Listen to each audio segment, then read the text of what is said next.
Hi, everyone. Welcome to the a16z podcast. I'm Sonal. For this episode, Hannah and I spoke to Benjamin Wittes, Senior Fellow in Governance Studies at the Brookings Institution and Editor-in-Chief of the now popular Lawfare blog, which covers issues of national security. Our conversation covers the law and technology of warfare, from military drones, cybersecurity and encryption, to geopolitics and the future of violence, which is the title of a book he co-authored with Gabriella Bloom. We also discuss the evolution of media, including expert and academic blogging in the age of the internet. This episode was recorded as part of our DC on the Road podcast series last month. For those that are new to these, we also did this last year when we interviewed Ezra Klein of Vox, if you want to check those out as well. We're live. No, not really live. I keep making that same joke over and over again. Can't stop using it. We're doing the podcast from DC on the ground, and we have as our special guest today, Benjamin Wittes. Welcome, everyone. Thanks for having me. Now, I've been reading lawfare for a long time, but I have to confess, however, that unlike your audience, which has grown post-Trump, I'm one of those people who reads less about politics now than before. It's fascinating because there was actually a New York Times profile about you earlier this year that shared your readership as of early February was more than all of 2016. Yeah, so we have had, quite literally exponential growth between last year and this year. And it's a really interesting effect of the Trump first candidacy and then election that he generated enormous interest in the issues that we cover, what we call hard national security choices. The executive order, yeah. You know, that post is actually interesting because it's, among other things, it has some high altitude comments on the executive order, but it is also a technical dissection of why I thought this executive order was going to give rise to a lot of litigation opportunity. It broke down a lot of very kind of picayune aspects of that. It's not just what you're covering, it's also the way you're covering it. And I think there's a thirst for the technical also as a part of a kind of relief from the partisan, from the opinions, from the distrust of what we're getting along with it. And there's this kind of grounded, factual technicalness to it. Right. So I think that's exactly right. My colleague, Ken Anderson, who is a law professor at American University, very early in the history of the site, he said to me that the reason lawfare was so effective was that it never made an apology for speaking as a voice of authority. In this environment in which there is this real interest in voices of authority as well. When you say you have that authority, that's not an accident. You've been at this for years. You've been building this expertise. And is that grounded in law? Why is it called lawfare? So the name lawfare is a bit of a historical accident. We were originally going to call the site Fog of Law. I'm glad you chose lawfare. And just as we were about to launch it, we found out that the great scholar Michael Glennon had a book coming out called Fog of Law. And so we had to switch gears and we used lawfare instead. Lawfare is a word with a bit of a weird history. We use it as a sort of pun on war over law and law about war, right? It's sort of the dual meaning. That's really interesting. Warfare, lawfare, yeah. Right, exactly. So it was designed to capture sort of conflict law as a subject, but also, conflict over the law, right? The thing is that in certain other contexts, particularly on the hard right in the American political context, and in the Israeli national security vocabulary, the word has rather a different meaning, which is as a kind of dismissive term for generally human rights advocates who use the courts as a way of disabling national security functions. Oh, and interesting. So a lot of people will refer to lawfare as a kind of use of law as a weapon of war. And that's not the framework in which we've ever used it. Just to pause on that for a moment. So you're not a lawyer and it's a lawfare blog. Right. I am not a lawyer. I have never been a lawyer.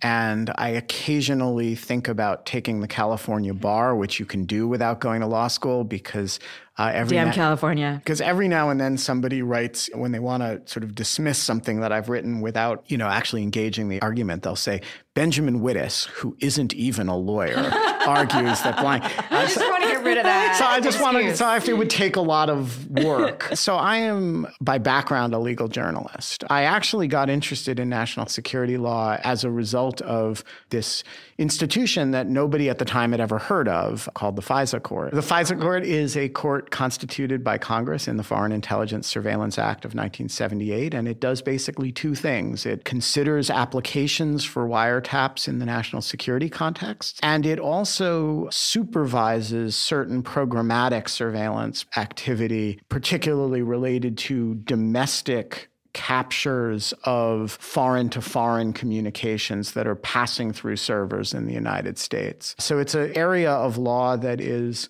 both highly technical and institutionally very peculiar because it is its own court that is set up purely for this purpose.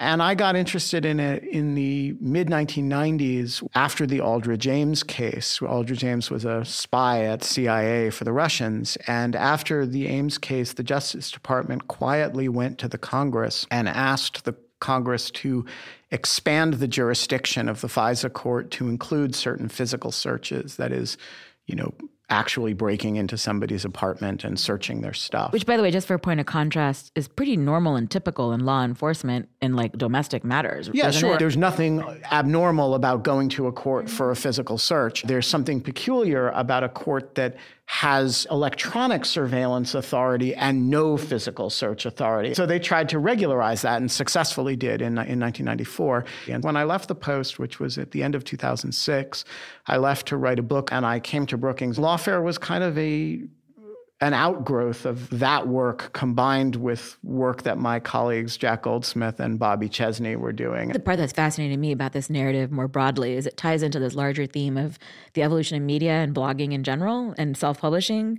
And that time, that period, there was this complete explosion. Blogging became a thing. Bloggers started their own media outlets. But it's also tied to the phenomenon of the long tail where people are craving niche expertise. And you can self-select and find these people on the internet where you have this infinite shelf space to find them. But the second half of this, the fact that it went beyond a niche to a little bit more mainstream interest is, I think, really interesting.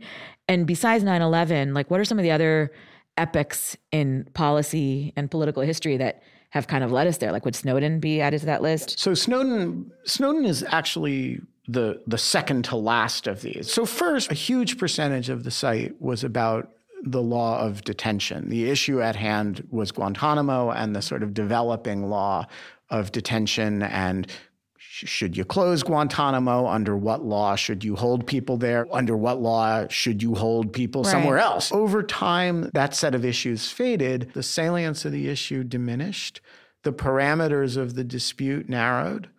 And the capacity to get the final thing done was reduced, and reduced to the point that it wasn't even clear how meaningful it would be if you got it done. You close Guantanamo, you move 40 detainees to the United States, you're still holding the same 40 detainees under the same legal authority. So just as that set of issues sort of started to fade away and was replaced in the public's, in the debate with issues around drones. And by the way, there were multiple aspects of that debate. There was a targeting debate, right? When is it legal to kill somebody like a different continent? When that person is in a war zone fighting you, but also when that person is not in a war zone, maybe not fighting you, but you think he's a terrorist who's going to. That's a very complicated set of legal targeting questions. But then there's also the flying scary robot question, right? Which is, does it make a difference if you are targeting somebody using a weapon that is to one degree or another autonomous?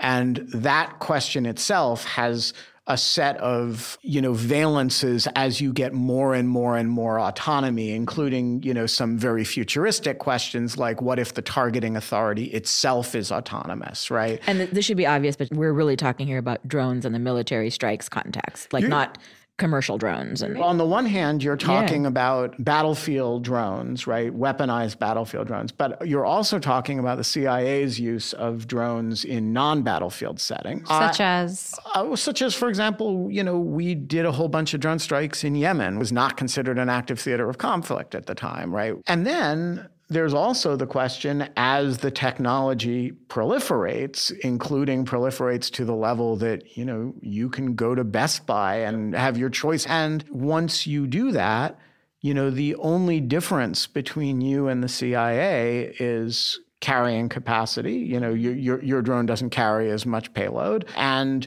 they have much better targeting capability than you do and more sophisticated weapons that they can attach to the thing. Yeah, I mean, there's a complicated history in general with anything that talks about this. When you talk about off-the-shelf components being used in military settings, when you talk about military technology trickling down to consumer use, there's a whole tension throughout the entire history of tech where I think this stuff plays out. Right. But the salient point here is that among the epics, we had 9/11, then you did the coverage around drones and drone strikes and the wrestling questions around that. So arguably those questions have not yet faded, although the number of drone strikes has certainly faded. Yeah. But then just as that debate was kind of cresting, you had the Snowden revelations. And that was an enormous set of discussions of surveillance authorities, surveillance tech, how those interact with one another. And then just as that was starting to fade, you had the Apple FBI set of disputes. Around encryption. Around encryption.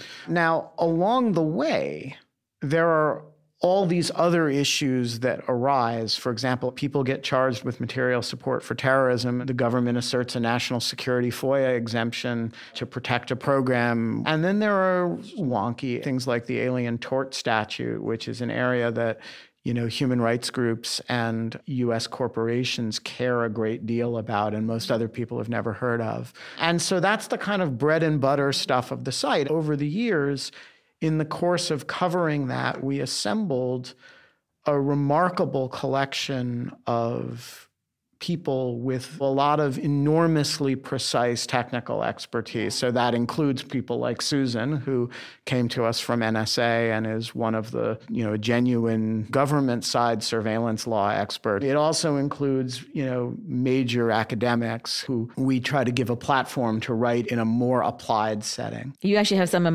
my people. My folks I used to edit at Wired, Nicholas Weaver. Yep. I think I was the first person who ever published him. He was a student at Berkeley then. Yes, well, he's done amazing work. And then a huge percentage of Lawfare every day is written by this army of amazing law students. I have to say, on the meta front, again, talking about the media trend underlying this, both Hannah and I are editors of Expert Voices. And essentially, one of my theses around this is that it's actually really depressing to me that media dilutes expertise with third-person voice. Yeah. There should always be first-person voice for experts. And the only block between first-person experts and mainstream is this ability to translate a little bit more broadly. Right. So people who aren't just so inside their field can hear it directly turn from it that outward. expert. Exactly, which is Yeah. where editors come in and a lot of what expert opinion editors do. But to your point, on the mainstream media landscape, there's actually not a lot of places where those people have a platform to speak. So I actually think your model of having law students is exactly the right replicable thing that a lot of media people should be doing. So I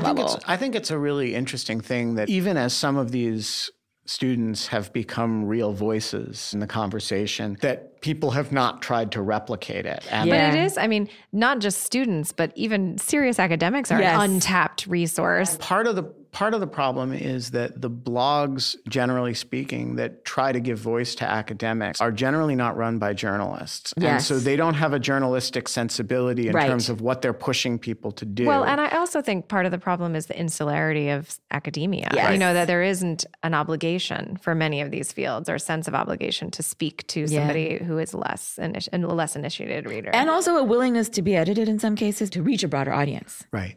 So I think one of the things that really disciplines lawfare is that it is written for the practicing national security lawyer. Yeah. Right. But the practicing aspect, I think, does turn it outward more than, do you know what I mean? Well, so I think the way we see our job is to be a resource that gives a politically diverse range of genuine expertise on questions that they're thinking about. And I think that process is disciplining as to the academics who write for us because, you're not talking to your class. You're not talking to a captive audience. You're talking to somebody who might have to be making a decision. The other thing is that the authority is grounded, you are bipartisan, nonpartisan, in that you cover all this range of perspectives, so-called left, right. In fact, the funniest line from your New York Times article is that for a while you were disreputable to the left. Yeah. So what's up with that? Look, we started as 3 people, and now we're many more than 3, but we were thought of as the conservative flank of the conversation. That's how I read it, actually, frankly, until a year ago. And so I always thought that was wrong. I mean, it was right in one sense, in that we were who we were and we'd argued the things that we'd argued. And some of them were politically, not where the center of gravity of liberal opinion was. And look, I think of myself as a centrist, but a lot of people don't think of me as a centrist. And so, there was an element of truth to that. In the last year, that perception has flipped. Somebody tweeted the other day, lawfare isn't left, just professional. And I burst out laughing because a year ago, we might have hoped to get the lawfare isn't right, just professional, but we never would have gotten the You're doing something right if you're constantly being confused for being partisan in another direction. Our job is actually not to have political opinions. Yeah. I mean, we do, and that's fine. But our fundamental job is to analyze difficult legal problems. I have a very big problem with people who neither know nor care about what the law requires of them in their positions and present them in a way that people can find useful. So let's just start off with a hit list of topics, like cybersecurity. What's one thing you want to say right now about that topic? We have, over the last year, accidentally created a partisan issue out of cybersecurity. Ooh. We need to undo that. How did that happen? What do you mean by that? It happened because of the Russian hacking. It used to be that everybody agreed that cybersecurity was a real problem overseas and domestically, and we need to figure out how to A, secure our systems, and B, change our incentives to better protect against those bad actors. And now we have an environment in which the President of the United States denies the fact of certain important, significant cyber activity.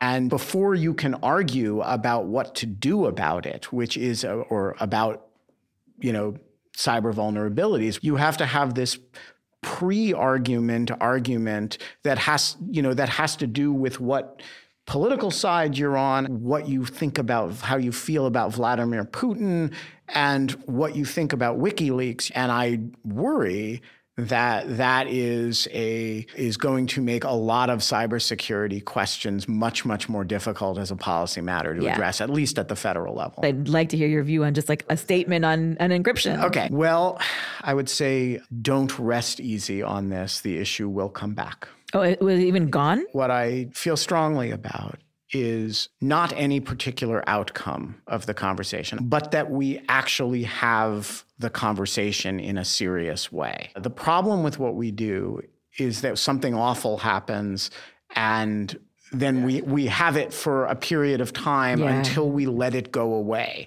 So what's happening now in this period in which we're not having the conversation is that more and more and more phones are showing up in law enforcement openable. And this is affecting more and more law enforcement agencies more and more often, and we're having no debate about it. And the problem with that is then one big thing will happen, and we'll have a giant spasmodic debate about that particular phone. Sounds like a dam waiting to burst. Exactly. And dams bursting is a really bad way to make policy. Do I think it's necessarily the case that Apple loses? No, I don't. I actually think they might win. If they lose, I think they'll lose in litigation, not in legislation.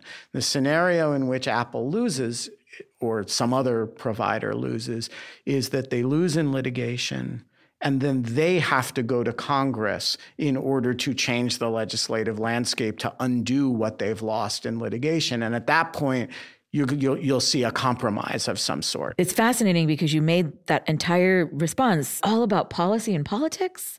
And there's an incredibly technical aspect to it. I'm remembering the history of the crypto wars. Crypto war phase 1, crypto war phase 2. This is arguably crypto wars phase 3. And it's actually more, to your point, a war of attrition, because it's these little battles being played out versus one big, deep discussion in an ongoing way. But where's the technical part of the debate where we talk about whether backdoors are even possible? It's a violation of MAP. I mean, I understand the concerns about law enforcement devices going dark, so-called, but it's just frightening to me that tech isn't at the center of that conversation. Right. So Look, one of the very frustrating things about this debate is that everybody feels that way about the other side. I agree with you. In the tech world, there's a sense that you're arguing against math. And if you talk to people on the other side who are living with this problem every day, what they will say is Apple and, these companies do a terrific job building in all sorts of recovery backdoors for purposes of service delivery.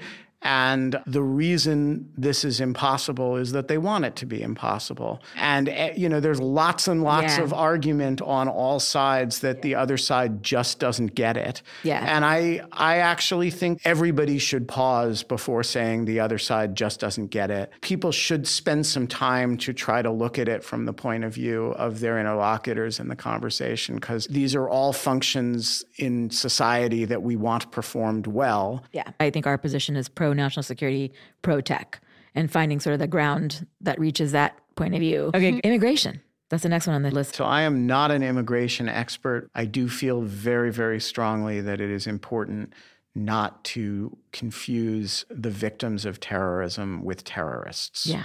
Generally speaking, the victims of terrorists have the same ethnicities and religious backgrounds as the terrorists who kill them. And so when you look at people either in the immigration context or other contexts and you make rash judgments about who should be admissible, who should be excludable, who should be deportable, you are, to the extent that you don't do a very good job of what the military calls distinction, and actually discrimination, which is an interesting word. It has a negative valence in all contexts except military targeting, where it's a positive command to do it, right? You want to discriminate between your targets and the people around them. Right. If you don't do a good job of being discriminating, you're very, very likely to be re-injuring victims of terrorism. So I just think there's a moral call as well as legal call to be right. Okay, since you covered it quite a bit, drone strikes and drones. The entire history of the last 100 years of warfare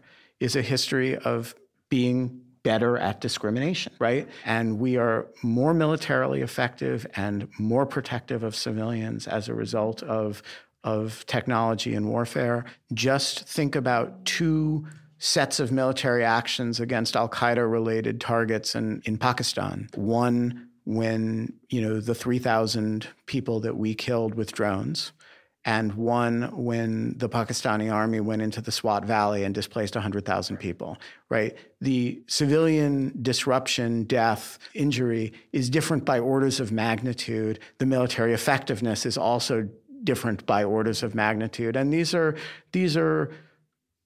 classic hard national security choices. Are there other kinds of tech helping that discrimination? Oh, there's lots and lots. I mean, that's the whole story of modern armaments is precision munitions. And we've looked at this and developed anxiety about it because the moment you are closest to perfect discrimination, it starts to look like assassination instead of what it really is, which is conventional military targeting. With less just really collateral good at damage. it. Yeah. A book I wrote with Gabby Bloom. The basic thesis of it is that not merely can the U.S. government using a drone strike you from 5,000 miles away and kill you, but every individual in the world can strike each other from the same distance. Cyber attacks.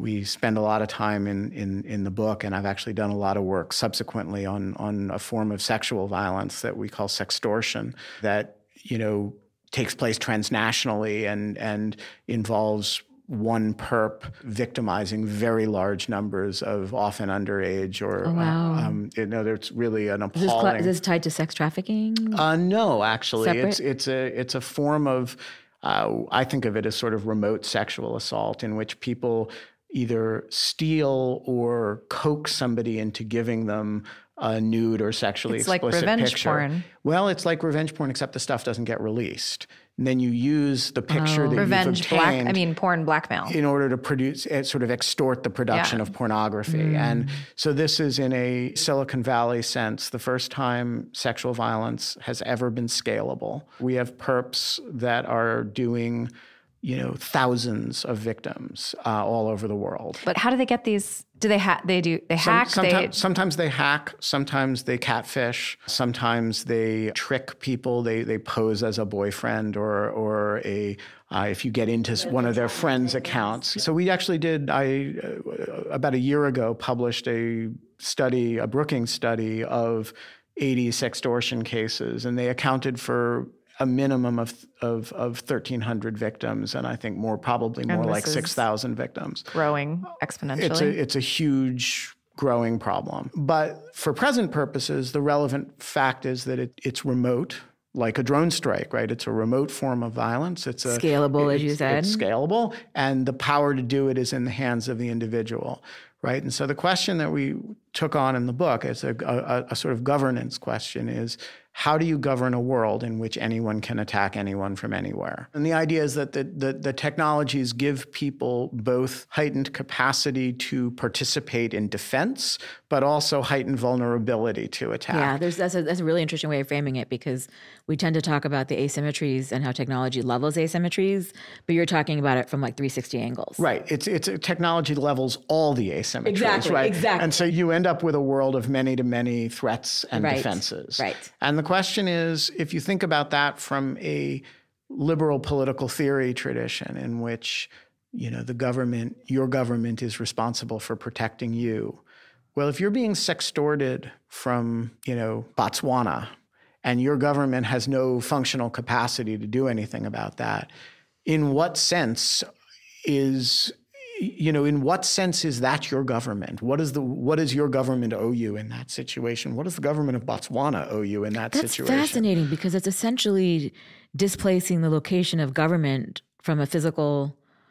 It's not physically co-located anymore. Correct. Governance is in the cloud in some aspect. Exactly. And so, the question that we dealt with in the book is, how do you imagine governing such a world in which governments, corporations, individuals all have both vulnerability to remote transnational attack, but also capacity to engage in it? Well, and also, what good is perfecting discrimination, right? If it's proliferated everywhere, if everyone is waging war on everyone and there's no governing. So just to give you a very tangible example of this that you've all experienced, an email from somebody in Nigeria who is just itching to give you $10 billion in gold bullion. And if you think about that, which is such a routine part of our existence, these scams, that was unthinkable 20 years ago, right? That somebody could attack you from Nigeria, much less that you would be attacked every day from Nigeria. And that's a sort of kind of harmless, in most cases, example of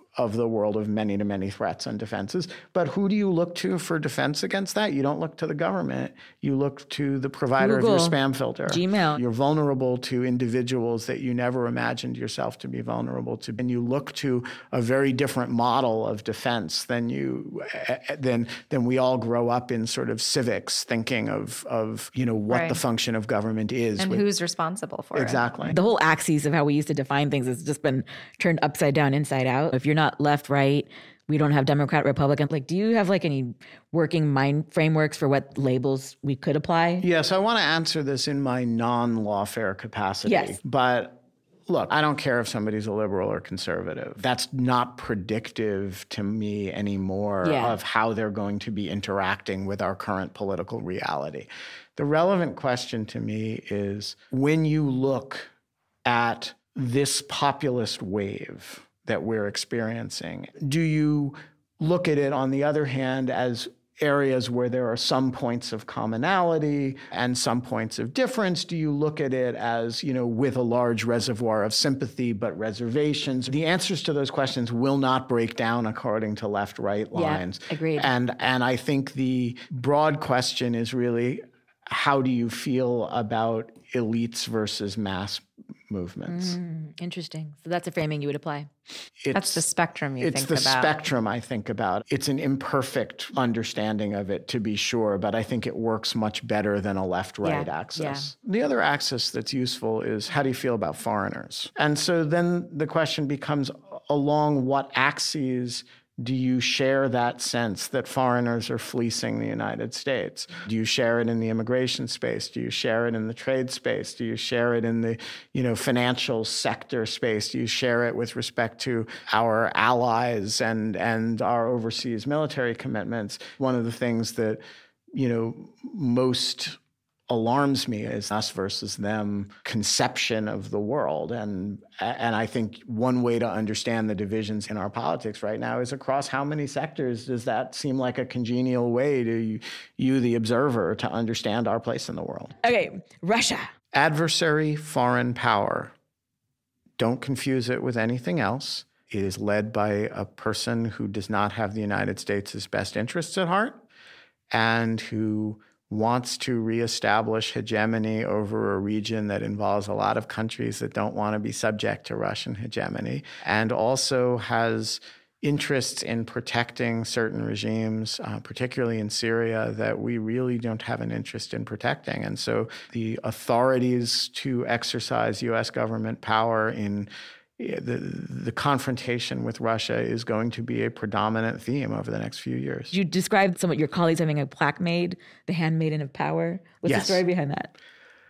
So back when the world thought of lawfare as, a group of right-wing apologists for government power, Glenn Greenwald wrote a piece about me, I guess, back in one of Benjamin Wittes, not even a lawyer. Yeah, no, his major criticism of me was not that I wasn't even a lawyer. It was, I forget the exact words that he used, but my distillation of it was that he called me a handmaiden of power.